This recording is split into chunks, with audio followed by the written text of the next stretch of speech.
नमस्कार, news are के खास कार्यक्रम 4 बड़ी खबरों में आपका स्वागत है। मैं हूं अभिनय सिंह चौहान। आज की पहली बड़ी खबर हाथरस भगदड़ मामले को लेकर है, जहां सुप्रीम कोर्ट ने मामले पर सुनवाई से इनकार कर दिया है। दूसरी बड़ी खबर राष्ट्रीय राजधानी दिल्ली से है, जहां दिल्ली के मुख्यमंत्री अरविंद केजरीवाल को सुप्रीम कोर्ट ने अंतरिम जमानत दे दी है। तीसरी बड़ी खबर उत्तर प्रदेश में बाढ़ के कहर को लेकर है, जहां बाढ़ के कारण वाहन न मिलने के चलते भाइयों को बहन का शव कंधे पर लेकर जाना पड़ा। और चौथी बड़ी खबर मध्य प्रदेश के शहडोल से है, जहां विकास कार्यों में अधिकारियों की मनमानी का मामला प्रकाश में आया है। तो चलिए शुरू करते हैं 4 बड़ी खबरें।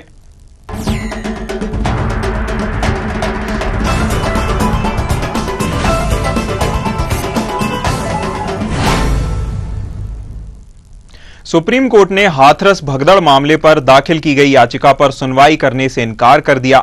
सीजेआई डीवाई चंद्रचूड़ ने कहा कि घटना परेशान करने वाली है, लेकिन ऐसे मामलों में हाईकोर्ट ही पर्याप्त है। कोर्ट ने याचिका लगाने वाले को हाईकोर्ट जाने को कहा। बता दें कि 2 जुलाई को दाखिल याचिका में सुप्रीम कोर्ट के रिटायर्ड जज की निगरानी में 5 सदस्यीय एक्सपर्ट की टीम से जांच कराने की मांग की गई थी। साथ ही धार्मिक और अन्य आयोजनों में जनता की सुरक्षा के लिए भगदड़ और अन्य घटनाओं को रोकने के लिए राज्यों को दिशा निर्देश जारी करने की भी मांग की गई थी। बता दें कि अब तक मामले में 123 लोगों की मौत हुई, लेकिन बाबा को क्लीन चिट मिल गई। हादसे के 7 दिन बाद यूपी सरकार ने पहला एक्शन लिया। एसडीएम, सीओ समेत 6 अफसरों को सस्पेंड कर दिया गया। सरकार ने एसआईटी की रिपोर्ट के बाद यह कार्रवाई की। एसआईटी ने सोमवार रात को सीएम योगी आदित्यनाथ को 900 पेज की रिपोर्ट सौंपी थी। इसमें आयोजकों और प्रशासनिक अधिकारियों को लापरवाह बताया गया, लेकिन कहीं भी भोले बाबा का जिक्र नहीं है। खबर पर हमारे साथ चर्चा करने के लिए अनूप मिश्रा सहयोगी जुड़े हुए हैं। अनूप, जिस प्रकार से सुप्रीम कोर्ट में याचिका लगाई गई, इतनी बड़ी भगदड़ हुई, 123 लोगों ने अपनी जान गंवाई, सुप्रीम कोर्ट में याचिका पहुंची, लेकिन सुप्रीम कोर्ट ने याचिका पर सुनवाई से इनकार कर दिया है। इसे किस प्रकार से देखते हैं? जी बिल्कुल, हम आपको बता दें कि जो सुप्रीम कोर्ट में 2 तारीख को जो घटना हुई थी, उस पर एक जनहित याचिका दायर की गई थी। इस जनहित याचिका में जो याचिका दायर की गई थी, इसमें कहा गया था कि जो एसआईटी की रिपोर्ट आई है, वो जो देखी जाए तो वो संदेशात्मक है। इसमें बाबा को क्लीन चिट दे दी गई है। वहीं पर जो अन्य अधिकारी हैं, बड़े अधिकारी हैं, उनको बचाने का प्रयास किया गया है। लेकिन इस जो जनहित याचिका थी, इसकी सुनवाई करते हुए justice D Y Chandrachud, justice Manoj Mishra और जस्टिस जेबी पारदीवाला ने कहा, ये जो जनहित याचिका है, इसके लिए हाई कोर्ट पर्याप्त है। आपको सबसे पहले हाई कोर्ट जाना चाहिए, इसके बाद इसमें हम कुछ कर सकते हैं। दूसरी तरफ जो जांच रिपोर्ट आई है, उस पर भी उन्होंने कहा है कि दुख व्यक्त करते हुए कहा है, याचिकाकर्ता ने कहा है कि जो जांच रिपोर्ट आई है वो संदेहास्पद है और इस पर विश्वास नहीं किया जा सकता है। जबकि जो मुख्य आरोपी बाबा है, उसको स्थानीय प्रशासन और एसआईटी दोनों ने क्लीन चिट देती है। उसके साथ इस पर जो है जस्टिस डीवाई चंद्रचूड़ ने कहा है कि ये जो 2 जून की घटना है, ये बेशक जो है दिल दहलाने वाली घटना है, लेकिन इसके लिए आपको हाईकोर्ट ही जाना पड़ेगा। वहीं आपको बता दें, हाईकोर्ट जो जनहित याचिका दायर की गई, उस याचिका में कहा है कि जिस तरीके से 123 लोगों की जान गई है, उसमें याचिकाकर्ता ने कई मांगे रखी थी, जिसमें जो प्रदेश के या जिला प्रशासन को प्रदेश के जो भी इस तरह के आयोजन होते हैं, उसके लिए दिशा निर्देश गाइडलाइन बनाने के लिए कहा है। साथ साथ में जो इसमें कसूरवार हैं, उनको सजा दिलाना, साथ साथ में जो बाबा हैं, बाबा पे एफआईआर दर्ज करना, जैसे कई जो है मांगे की गई थी। लेकिन चूंकि उस याचिका को हाईकोर्ट रेफर कर दिया गया है। वहीं आपको बता दें कि जो 2 जून जो घटना हुई थी, इस घटना में अभी तक बाबा की गिरफ्तारी नहीं हुई है। बाबा को स्थानीय प्रशासन और एसआईटी की तरफ से क्लीन चिट दे दी गई है। वहीं अभी जो न्यायिक जांच थी, वो चल रही है, उसकी रिपोर्ट आनी बाकी है। उसकी रिपोर्ट में क्या कहा जाता है, ये तो पता अभी नहीं क्लियर हो पाया है। लेकिन ये जरूर कह सकते हैं कि अभी तक जितनी भी ये जांच हुई थी, उसमें कहीं न कहीं बाबा को साफ साफ बचा दिया गया है। रिटायर्ड जज की जो निगरानी में इन्होंने मांग की है, याचिकाकर्ता ने 5 जजों की जो 5 सदस्यीय टीम से जांच की मांग की है, जिसमें रिटायर्ड जज हो और अन्य लोगों को शामिल करने को कहा गया है। साथ ही धार्मिक आयोजन, घटना, अन्य प्रकार की कई जो चीजें हैं उसको रोकने के लिए कहा गया है। आपको बता दें कि जो एसआईटी की रिपोर्ट थी उसमें 6 लोगों को जो है सस्पेंड किया गया था, जिसमें एसडीएम, सीओ, तहसीलदार, थानेदार और जो अन्य वहां के अधिकारी थे वो शामिल थे। 900 पन्नों की इस रिपोर्ट में 123 लोगों के बयान भी दर्ज किए गए, 130 लोगों के बयान भी दर्ज किए गए हैं। लेकिन अगर देखा जाए तो अभी तक पूरी रिपोर्ट की बात की जाए हाथरस कांड की अभिनव, तो पूरी रिपोर्ट में वही जो ढाक के 3 पार की स्थिति नजर आई है। स्थानीय आयोजक, साथ साथ में जो है स्थानीय प्रशासन, उस पे पल्ला झाड़ करके उस पूरे फाइल को बंद कर दिया गया है। लेकिन जो मुख्य आयोजक है, आयोजक क्या कह सकते हैं कि मुख्य जो बाबा है वो इससे कहीं कहीं बाहर है, हो गया है। क्या मजबूरी है एसआईटी की, क्या मजबूरी है सरकार की, क्या मजबूरी है विपक्षी दल की? मायावती के अलावा बहुजन समाज पार्टी के किसी भी नेता ने बाबा पर सवाल नहीं उठाया है कि जिस तरीके से बाबा ने कहा कि हमारी चरण रज लेकर के आप लोग मत्थे पे लगाएंगे तो आप लोग के जो है बहुत सारे कष्ट दूर हो जाएंगे। बाबा का काफिला भी कहीं कहीं जो वो जनसभा थी, सत्संग था, उसके बीच से होकर गुजरा था। तो इसके लेके कई अव्यवस्थाएं फैली, कई लोगों की जाने गए, 123 लोग मर गए। किसकी जिम्मेदारी होगी? कौन इस चीज की जिम्मेदारी लेगा? भविष्य में क्या इस तरीके की घटना की पुनरावृत्ति नहीं होगी? इसकी कोई जिम्मेदारी लेने की तैयारी नहीं है। वही हालात है, हिंदुस्तान घड़िया दसान की स्थिति जो कहावत है वही साथ साथ हो रही है। अभी तक 123 लोगों की मौत से भी न प्रशासन इसमें जागा है, न सरकार की तरफ से कोई नियमावली बनाई गई है, न इससे बाबा पर कोई जो है कार्रवाई की गई है। आगे भी ऐसी घटनाएं होंगी, फिर ऐसे हाय तौबा होगा और फिर ऐसे जांच समिति बनेगी, लेकिन अंततोगत कार्रवाई किसी भी बाबा पर नहीं हो रही है। ऐसे बाबा हैं जिन पे कार्रवाई होनी थी। लेकिन अभी आपको दूसरा एक पहलू भी बता दें कि संत समाज ने भी करीब करीब 20 बाबाओं की लिस्ट जारी की, लेकिन सरकार ने उस पर भी कोई कार्रवाई नहीं की। बताते हैं जो साकार हरि भोले बाबा है उसकी वहां के क्षेत्रीय जनता में बड़ी अच्छी पैठ है, बड़ी पकड़ है। तो कहीं न कहीं राजनीतिक दलों को वोट बैंक का एक खतरा जरूर महसूस हो रहा है। लेकिन सबसे बड़ा सवाल, क्या लोकतंत्र लोगों के जीवन से बड़ा हो जाएगा? जब लोग ही नहीं रहेंगे तो लोकतंत्र कैसे चलेगा? लोकतंत्र में वोट की राजनीति के लिए लोग कड़े कदम या सरकार कड़े कदम उठाने के लिए हमेशा जो है बसती है। विपक्ष भी कहीं न कहीं मजबूत होने के बावजूद अपनी भूमिका से बसता नजर आ रहा है। तो ये सारी बातें अगर देखा जाए अभिनव, तो कहीं न कहीं सरकार की और प्रशासन की और विपक्ष को भी मैं इसमें शामिल करता हूं, सभी की जो है लापरवाही है, सभी की जो है इसमें जुबान बंद है। कहीं न कहीं बाबा को बचाने में सभी का जो है हाथ रहा है। मुख्यमंत्री, पूर्व मुख्यमंत्री अखिलेश यादव ने भी उनके जो समर्थन में जय जयकार के ट्वीट लगाए हैं, तो किस मुंह से जाकर के उनको जो उनको अरेस्ट करने की आवाज उठाएंगे।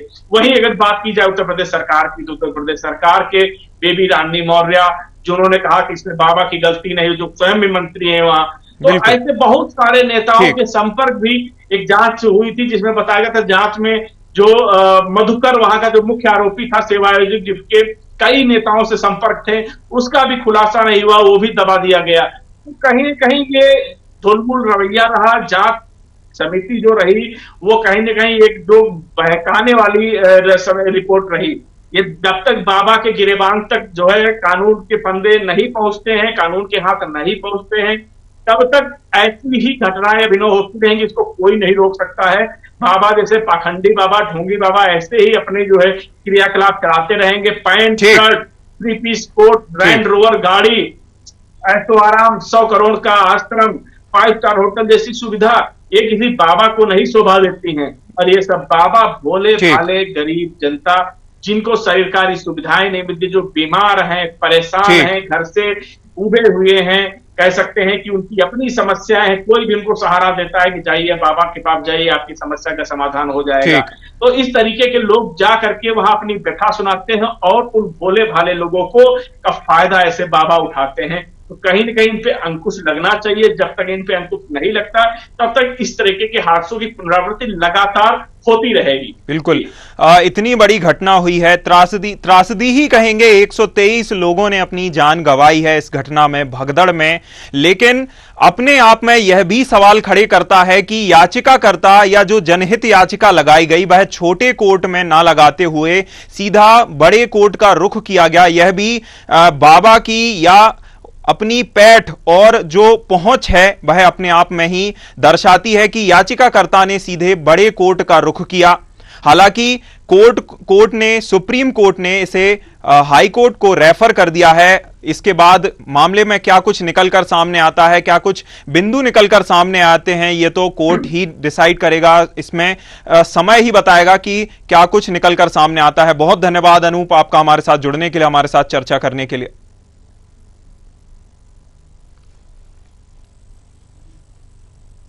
चलिए बढ़ते हैं, अगली खबर की ओर रुख करते हैं। शराब नीति घोटाले में दिल्ली के मुख्यमंत्री अरविंद केजरीवाल को सुप्रीम कोर्ट ने अंतरिम जमानत दे दी है, जहां जस्टिस संजीव खन्ना ने जमानत देते हुए कहा कि केजरीवाल 90 दिन से जेल में हैं, इसलिए उन्हें रिहा किए जाने का निर्देश दिया जाता है। बता दें कि केजरीवाल को ईडी ने 21 मार्च को गिरफ्तार किया था, जिसके बाद 12 जुलाई को सुनवाई करते हुए राउज एवेन्यू कोर्ट ने उनकी कस्टडी को बढ़ाते हुए अब 25 जुलाई तक उन्हें न्यायिक हिरासत में भेज दिया है। गिरफ्तारी और कस्टडी को लेकर केजरीवाल ने सुप्रीम कोर्ट में चुनौती दी थी, जिस पर सुनवाई हुई। शराब नीति केस में ईडी की 7वीं सप्लीमेंट्री चार्जशीट में सीएम अरविंद केजरीवाल को केस का सरगना और साजिशकर्ता बताया गया है। चार्जशीट में कहा गया कि स्कैम से मिला पैसा आम आदमी पार्टी पर खर्च हुआ है। दावा है कि केजरीवाल ने शराब बेचने के कॉन्ट्रैक्ट के लिए साउथ ग्रुप के सदस्यों से 100 करोड़ की रिश्वत मांगी थी, जिसमें से 45 करोड़ रुपए गोवा चुनाव पर खर्च किए गए थे। वहीं उनके खिलाफ दूसरा मामला सीबीआई का है, जहां भ्रष्टाचार के केस में भी न्यायिक हिरासत में हैं और इसमें वे जेल से बाहर नहीं आ पाएंगे। हालांकि जस्टिस संजीव खन्ना ने यह भी कहा कि केजरीवाल चुने हुए नेता हैं और उन्हें तय करना है कि वे मुख्यमंत्री बने रहना चाहते हैं या नहीं। एजेंसी और न्यायपालिका का बीच का निर्णय है, और अंतरिम बेल मिलने का मतलब ये नहीं होता है कि आप अपराध मुक्त हो गए हैं। एक बार न्यायालय का निर्णय स्पष्ट आने दीजिए। लेकिन ये दिल्ली की जनता अच्छे से जानती है कि अरविंद केजरीवाल ने जिस तरह से शराब नीति में घोटाला किया है, चोरी की है, उसी तरह से नया स्कैम बिजली का है, जिसमें दिल्ली की जनता को लूटने की साजिश की जा रही है। अगर दिल्ली की जनता की जेब में डाका डालना, दिल्ली की जनता को लूटना, अगर ये आम आदमी पार्टी की जीत है तो वो जीत मनाए। लेकिन भारतीय जनता पार्टी को ये पता था, उनको पता था कि राउज एवेन्यू कोर्ट से जमानत मिल गई है, उनको पता था कि सुप्रीम कोर्ट से भी जमानत मिल जाएगी। इसीलिए उन्होंने एक और षड्यंत्र रचा और सुप्रीम कोर्ट में जिस दिन अरविंद केजरीवाल जी की जमानत का केस आना था, उससे पिछले दिन अपने एक और राजनीतिक हथियार सीबीआई से अरविंद केजरीवाल जी को गिरफ्तार करवा दिया। आज एक के बाद एक हर न्यायालय अरविंद केजरीवाल जी को जमानत दे रहा है। मैं भारतीय जनता पार्टी को ये कहना चाहूंगी कि अपना घमंड खत्म करिए, अपना अहंकार खत्म करिए और बाकी पार्टियों के खिलाफ, लोकतंत्र के खिलाफ षड्यंत्र रचना बंद करिए। खबर पर हमारे साथ चर्चा करने के लिए डॉक्टर प्रदीप गौतम, राजनीतिक विश्लेषक, जुड़े हुए हैं। प्रदीप जी, बहुत स्वागत है आपका हमारे खास कार्यक्रम में। जैसा कि अरविंद केजरीवाल को अंतरिम जमानत सुप्रीम कोर्ट ने दी है और अब अभी निकलकर खबर सामने आई है कि राउज एवेन्यू कोर्ट ने उन्हें सीबीआई मामले में 25 जुलाई तक उनकी न्यायिक हिरासत को बढ़ा दिया है। इसे आप किस प्रकार से देखते हैं?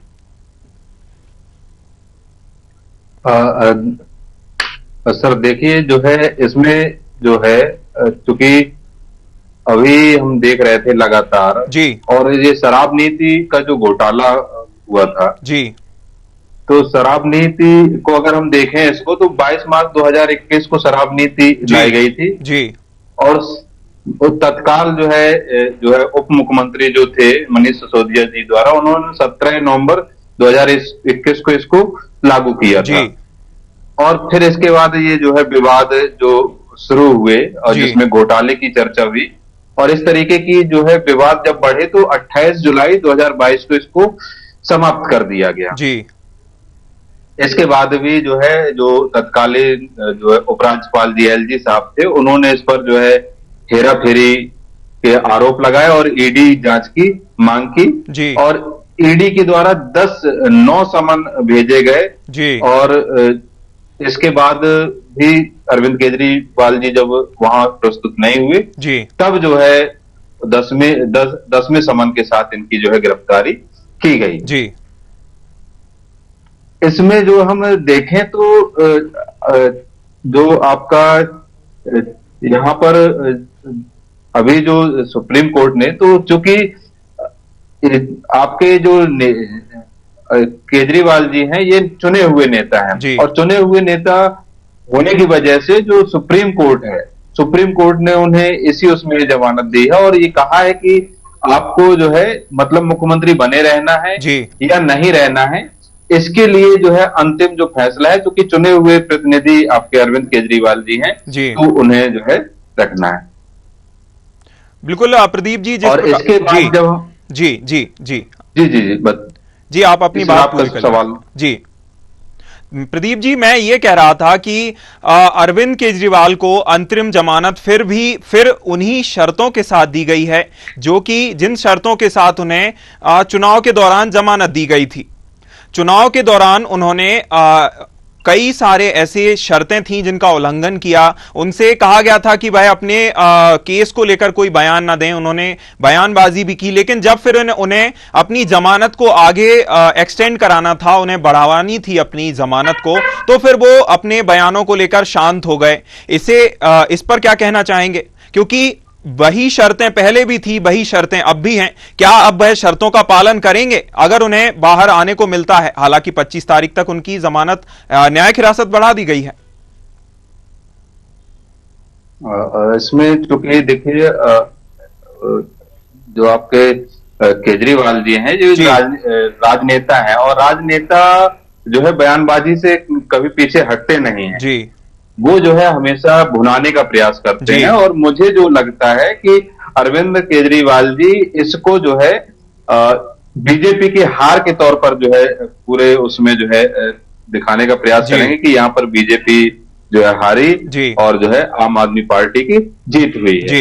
लेकिन अगर ये चूंकि ये मामला सुप्रीम कोर्ट में है और सुप्रीम कोर्ट में होने के बाद अगर हम इसको शासन का हस्तक्षेप कहें तो ठीक नहीं होगा, क्योंकि सुप्रीम कोर्ट अपनी खुद की एक संस्था है और उसको पूर्ण जो है स्वतंत्रता है, उस पर किसी तरीके का राजनीतिक दबाव काम नहीं करता है। तो यहाँ पर अब अरविंद केजरीवाल जी को चूंकि जमानत मिली है, ये संभावना है कि उन्हें आगे भी छूट मिल सकती है, लेकिन अभी ये केस लगातार चालू है। तो अंतरिम जमानत तो देखिए अधिकतर जो भी नेता होते हैं उन्हें जो है कुछ ना कुछ कभी मिलती रहती है जी। तो अब ऐसी कंडीशन में जो है ये बीच में कोई और आवाज आ रही है जी, तो उसमें जो है आपका ये है कि अरविंद केजरीवाल जी को प्रयास यही करना चाहिए कि सुप्रीम कोर्ट की जो गाइडलाइन है उसको फॉलो करें वो जी। और जब बाहर आए उन बयानबाजी की जगह पर अपने जो संगठन है जी या अपने जो कार्यकर्ता है उनका मनोबल बढ़ाने का काम करें जी। तीखी टिप्पणी से जो है बचना चाहिए, क्योंकि सुप्रीम कोर्ट की गाइडलाइन का उल्लंघन करेंगे तो स्वाभाविक उन्हें परेशानी का सामना करना पड़ सकता है। बिल्कुल तीखी टिप्पणी से उन्हें बचना चाहिए। हालांकि ईडी ने जो अपनी 7वीं चार्जशीट दायर की है उसमें उन्हें सरगना और मास्टरमाइंड भी कहा गया है इस पूरे केस को लेकर, जो कि पहले भी उन्हें ईडी आरोपी ठहराती आई है। हालांकि क्या निकलकर सामने आता है यह तो कोर्ट की जांच में ही निकलकर सामने आएगा, कोर्ट की सुनवाई में ही कोर्ट क्या रुख अपनाती है केजरीवाल की, आगे जमानत या उन्हें जेल में ही रखना है या न्यायिक हिरासत में ही रखना है, इसको लेकर बहुत धन्यवाद प्रदीप जी आपका हमारे साथ जुड़ने के लिए, हमारे साथ चर्चा करने के लिए।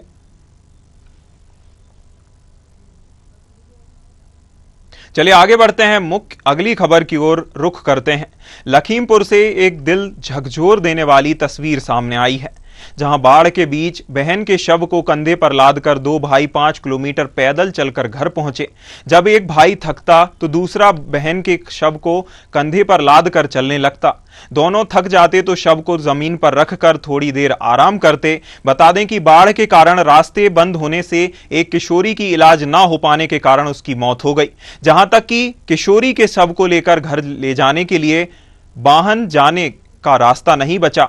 ऐसे में दोनों भाई अपने बहन का शव को कंधे पर लेकर पहुंचे। ग्रामीणों ने बताया कि 4 से 5 दिन से हम लोग इस बाढ़ में फंसे हुए हैं। अब तक किसी ने हमारी सुध नहीं ली। प्रशासन से कोई भी मदद हम लोगों को नहीं मिली है।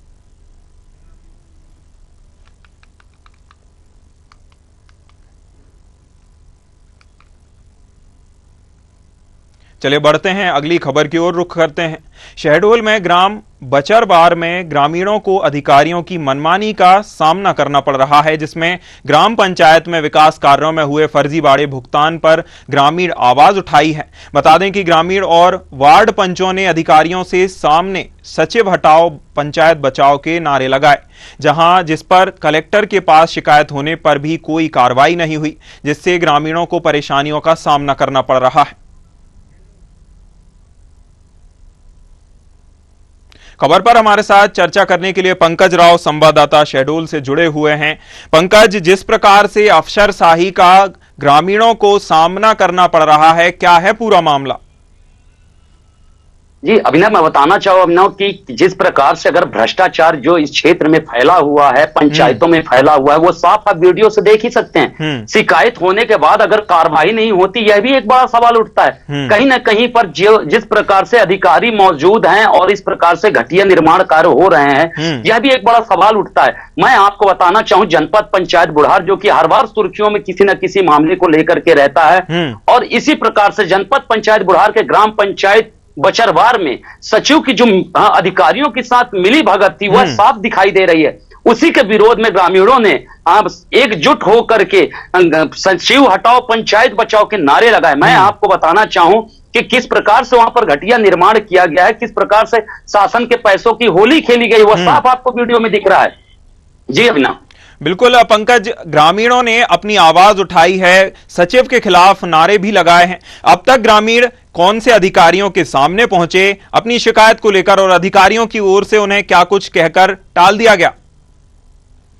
देखिए अभिनव, मैं बताना चाहूँ, शिकायत तो जनपद में लिखित शिकायत की गई है, वहां के ग्राम पंचों के द्वारा लिखित शिकायत की गई है, मगर अभी तक इस पे ना ही शासन ने किसी प्रकार से ध्यान दिया, ना ही वहां के जनपद सीओ ने ध्यान दिया। जो कि कलेक्टर महोदय के, जो ये आपको बता दो, लोकप्रिय कलेक्टर महोदय जो एक बार में ही कार्रवाई करते हैं, वहां तक भी मामला पहुंचा हुआ है, और मैं अभी तक किसी प्रकार से कोई कार्रवाई नहीं हो सकी, ना ही कोई अधिकारी उस जगह पर गया देखने। क्योंकि जो ग्राम पंचायत है वहां पर मैं एक ही मामला नहीं है, मैं उस ग्राम पंचायत की मैं बात करूं तो विकास के कार्य में शासन के पैसों की इस प्रकार से होली खेली गई है कि वहां पर कोई समझ नहीं पाए। 1,88,206 रुपए का भी वहां पर बिना सरपंच के सील मोहर, बिना साइन के ही वहां पर भुगतान कर दिया गया। यहां तक कि आप अमृत सरोवर देख रहे हैं, जिस प्रकार से काम होना चाहिए उस प्रकार से अमृत सरोवर का काम नहीं, मगर पूरे पैसे निकाल लिए गए। वहीं जो स्वच्छता परिसर है, जो कि शासन के 3,44,000 के बनाए जाते हैं, उसके लिए शासन ने पैसा दिया, मगर उसमें भी केवल ढांचा खड़ा करके अंदर में किसी प्रकार का कोई काम नहीं किया। मैं आपको बता दूं, शिकायत होने के बाद भी अभी अधिकारियों की नजर इस पंचायत पे नहीं गई है। नल जल की मैं बात करूं, जहां बूंद बूंद पानी के लिए ग्रामीण तरस रहे हैं, दूर दराज से लोग पानी लेकर के आ रहे हैं, क्योंकि वहां टंकी तो बनाई गई, मगर टंकी में पानी भी भरा जा रहा है, मगर घर घर पहुंचने की बात है, घर घर नहीं पहुंच पा रहा है। जी अभिनव। बिल्कुल पंकज, जिस प्रकार से आपने बताया कि इतनी अनियमितताएं देखी जा रही हैं, निर्माण कार्य हो रहे हैं तो वो भी गुणवत्ताहीन है, उनकी शिकायत करने पर कार्रवाई नहीं होती या सुनवाई ही नहीं होती है। हालांकि प्रदेश के मुखिया CM doctor Mohan Yadav zero tolerance इसको लेकर चल रहे हैं, अफसरशाही को बिल्कुल ही नकारते हुए नजर आ रहे हैं कि अधिकारियों की शिकायत मिलने पर वह सीधे कार्रवाई करते हैं, फिर भी अधिकारी इस तरह से अपनी मनमानी कर रहे हैं, अफसरशाही दिखा रहे हैं। हालांकि आगे चलकर यह मामला क्या रुख लेता है, हम आपसे आगे भी अपडेट लेंगे। देखिए अभिनव जी अभिनव, मैं आपको बता दूं कि ये जो सफर है, ये पंचायतों के, जनपद पंचायत बुढ़ार के अंतर्गत अगर कुछ ऐसे जो अगर फर्जीवाड़े की मैं बात करूं तो करोड़ों रुपए शासन को लाभ हो सकते हैं। जो कि यह जनपद जिला शहडोल से लेकर के भोपाल तक ये मामला पहुंचेगा और जल्द से जल्द पहुंचेगा। कहीं ना कहीं इसका जो शासन को नुकसान हो रहा है उसकी भरपाई भी इनको करनी पड़ेगी। यह है जी अभिनव। बिल्कुल, प्रशासन के पैसे का बंदरबाट होता है तो प्रशासन का तो नुकसान होता ही है, और इसके साथ ही जनता का भी जो टैक्स के माध्यम से वह पैसा सरकार तक पहुंचाती है, जो उन्हीं पर खर्च होने के लिए सरकार की ओर से भेजा जाता है। बहुत धन्यवाद। हालांकि इस मामले पर हम आपसे आगे भी अपडेट लेंगे कि क्या मामले पर क्या सुनवाई की जाती है, क्या कुछ निकलकर सामने आया। अभी के लिए आपका बहुत धन्यवाद हमसे जुड़ने के लिए, हमसे चर्चा करने के लिए। 4 बजे की 4 बड़ी खबरों में फिलहाल इतना ही। न्यूज़ आवर पर खबरों का सिलसिला लगातार जारी है। नमस्कार।